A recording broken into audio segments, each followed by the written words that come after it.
Hey guys, welcome back to another video. My name's Josh from Beyond Dafeet. I'm Kez. In this video we're going to be looking at our top 3 stability shoes going into 2020.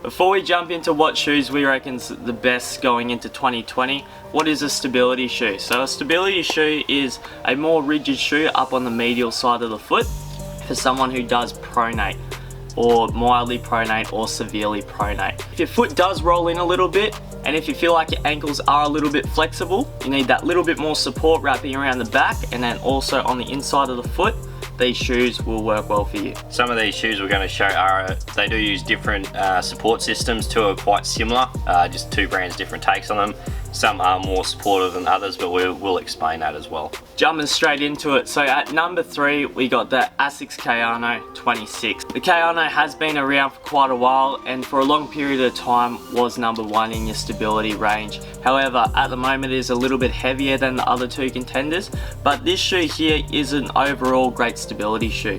Plenty of support wrapping around the back with that external heel counter that makes for a nice lock-in fit around the heel and wraps up quite nicely. Looking at your support system on the medial side of the foot or on the inside of the foot, so you got that Duro Max coupled with that Trussic running up underneath. So what that does, it allows for that nice kind of rigid feel throughout that midfoot area. Still has that nice flex at the toe off, but overall it is quite rigid, a lot more firm around the back of the foot, providing you that extra support if you do go to roll in.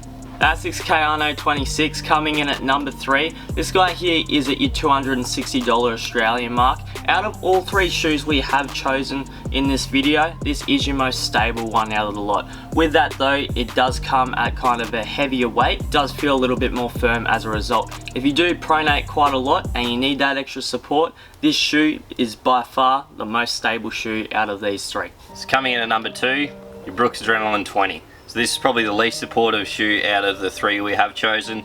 Their support system is guide rails, so you got a slightly bit higher of a guide rail on your medial side. If you do mildly pronate, this shoe works well with yourself. If you are a bit more of a severe pronator, this probably isn't that stable for you. They do have a guide rail on that lateral side, so most of your people pronate do heel strike on that lateral side quite a bit, coupled with that DNA loft, so it just stops you from going too far on that lateral side and just keeps you more of a guidance shoe. Chrome molded, so the guide rails are attached this version compared to the last. And this feels slightly bit firmer underneath the foot, very similar feel to the Ghost. Nice cushion the whole way through, running with that 12mm drop. So your heel is quite a bit higher than your forefoot, so you got a lot of cushioning underneath that back half. Locks in quite well with the 3D engineered print on the midfoot. Seamless upper. So your Brooks Adrenaline GTS 20 coming in at number 2. It is a really soft, comfortable shoe overall in comparison to other stability shoes. With those guide rails and that really soft cushioning, it does make it a lot softer than the Kayano. Therefore, that's why we did put it at number 2. And it is a lower price point, so we're looking at $230 Australian for this one. That's about $130 US, so it does come in a little bit cheaper. Still gives you that nice support, but it is a lot softer overall. Coming at number 1, this shoe definitely wouldn't have been featured in the top 3 last year, being that ISO 5.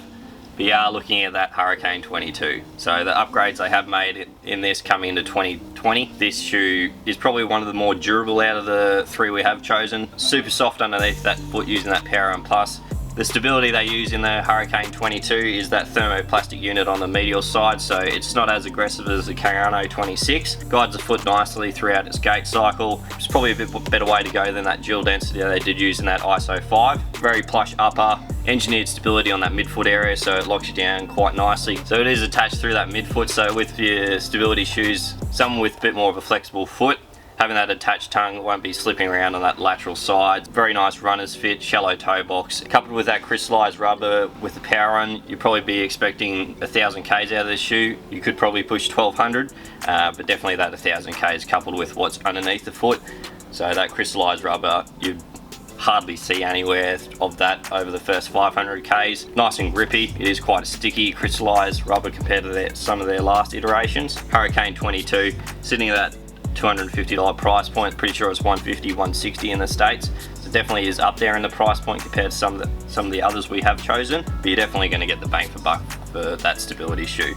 That's about it for our top stability shoes going into 2020. If you've enjoyed the video, hit the like. If you haven't done so already, smash that subscribe button, turn on the bell. Go check out our top 5 running shoes going into 2020 if you're just after that nice soft daily trainer as well. Till next time, See ya. catch you later.